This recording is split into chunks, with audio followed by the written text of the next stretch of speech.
Okay, you may remember in the last installment, I talked about having a big box of yarn designed to make cute little stuffed animals, and I had made a green shrug and a green hat.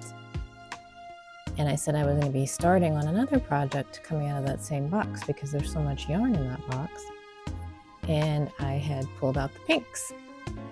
So I have this standard bubblegum pink, a bubblegum pink combo with a little bit of peach and white, and a little darker pink in there, a little bit of hot pink. This weird, I don't know what you call this, it's like pinkish, lavenderish, purplish. Yeah, it not a perfect matchup with anything else, but it was in the box. I was like, well, I might as well use it. This really fun hot pink, purple, teal, yellow, white thing. It's probably my favorite one out of the bunch. This darker, I had a lighter pink. I've got them out of order now. And then this darker hot pink. So this is the order that I had laid them out in. Go from the bubblegum to the bubblegum mix, linking these pinks up together, then linking these pinks up together. Try to take a color from the previous one that kind of matches up. This one's a little bit darker, but it's close enough. These are close enough that I felt that I could bring this one in, and this is the closest one I had to bring this one in. And I wanted to end with this one because it's kind of pinkish, and it kind of loops me back to this pink. So when you look at these 6, you probably would never think to make anything with these, because how crazy is that? But that's what I did. So I did that, starting with the pink. This is Tunisian Simple, so I start with the pink, and I went into the multi, and then you got the hot pink, and you got that fun multi and the darker purple, and then that weird purple in the end, and you get this honestly kind of pretty, very unique, very different kind of look, right?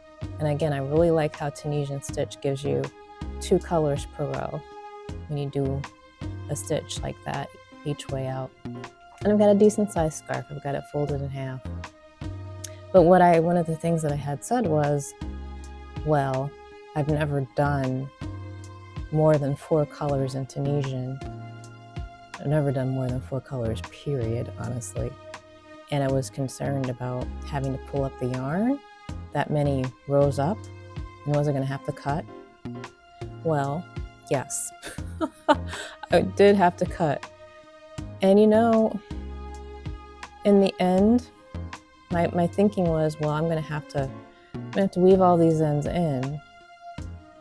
And what I have decided is that I'm going to leave them. This is not the end of the scarf where you would expect fringe to be. You would normally expect it to be at the ends. You'd have fringe at the ends, which honestly, with Tunisian, with the curling, you probably could benefit from. Maybe it would keep it a little bit flatter. But I have fringe on the sides because I had to cut. And so you can see where I've got, my pulling up from the previous rows. But I cut each one and I've got them knotted together, so the colors are knotted together. I've got them all knotted all the way through, and I decided not to weave them in. I decided I'm just going to leave it like this and see, well, am I going to wear it in public? These are not really my colors. I am not a pink girl. I'm a purple girl. I love purple. And I do also love green, pretty much all shades of green, but I'm not really a pink person. So this is kind of out of character for me, but just the concept of wearing a scarf with fringe on it, I wonder. I think if you wear it like, over a shirt, you could have a jacket over it, you could wear it like this and the fringe wouldn't even be seen, right? Or you could go all out and wear it fringe side out and just, look like a Muppet. Why not? So I haven't figured out, if I'm gonna wear it, how I'm gonna wear it, what I'm gonna wear it with. I do have a new pink turtleneck that I reviewed. Again, it's this hot pink color, and I don't have very many things that are pink at all, especially bubblegum pink or hot pink. But that will actually go with the scarf, so I may actually wear it with that, wear a denim jacket over it and see what that looks like. But I actually really do like how this pattern came out. It's so different, right?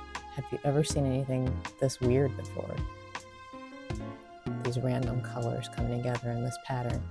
But I had enough yarn, and you see the belt, I do have a little bit left over, not enough to really do anything meaningful, but I did have enough after the first set. This is the second set of 6. I had 2 sets of 6, or yes, 2 sets of 6.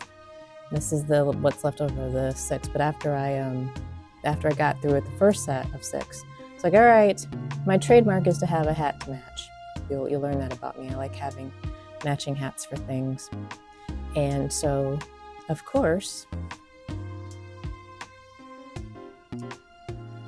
I have a hat to match this one.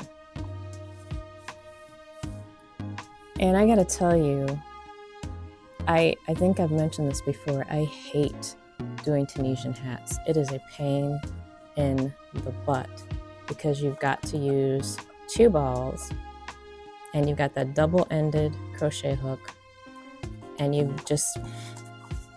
it's doable. It just takes time and effort, right? But I did the hat, and I followed the same pattern as I did with the scarf. So, and I'm ending with the same color that I start and end with on the scarf, with the bubblegum pink.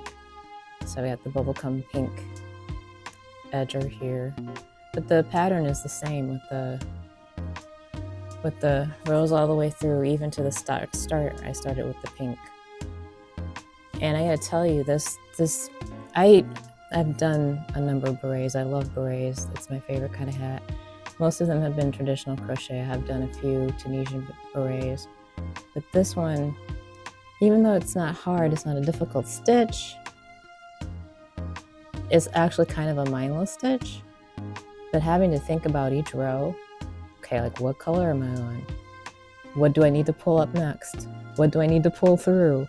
It was actually mental work. That sounds stupid because you're like, come on now, JP, it's just simple rows. You're just doing a different color each row, yes. But normally when you have the pass with it straight, you're done with the color, you don't think about it, you bring in the next color, you're done with that color. But this one, you've got 2 colors going at a time per row on each end, right? And so I just found it took a little bit extra time for me to think each time, what am I doing? Which color am I doing next? Which color am I pulling through? So this took me a lot longer to do than even a standard Tunisian hat with just 2 balls of one color, because I had never really done more than 2 colors before. 2 colors is fine because you just got the 2 balls. When you got 6 balls, you're constantly bringing in new colors each time, and I just found it was more difficult than I expected it to be, but I got through it.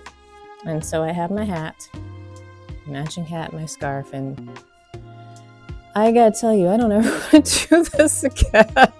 I still have so much more yarn left in that box, and I have another set of blues. Blues is one of my favorite colors too, and I'm trying to figure out, do I even want to tackle another project out of this box, or out of the 2 boxes, because I have 2 boxes. So I have, I think 7 shades of blue that I could work with, which obviously is one more than 6. But I don't know what I want to do with that. Do I want to make a scarf? Do I want to make a shrug? I'm thinking with a shrug, this whole issue of the ends could be easier because you hide them inside. But I don't know. I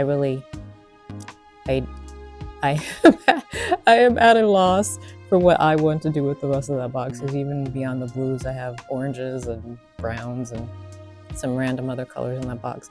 I'm probably going to put off the box for a while and move on to something else and give myself a mental break from the box. But again, if you get one of those box kits full of different colors of yarn, it doesn't have to be the one designed to make the cute little stuffed animals.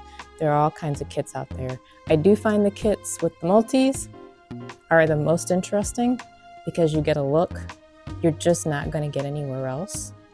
You won't find, I don't think,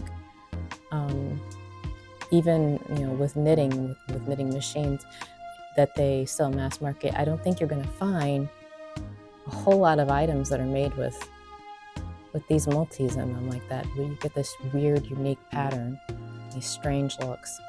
So if you're looking for something to spice up your holiday time, when you've got some off time and you want to do something different, consider getting a box of a whole bunch of different yarn and see what you can do with it. See if you come up with something even crazier and more fun than what I've done here, because I only kind of crochet. Some of you are pros and you'll come up with something even better. So feel free to create and share. That is it. Thanks for watching.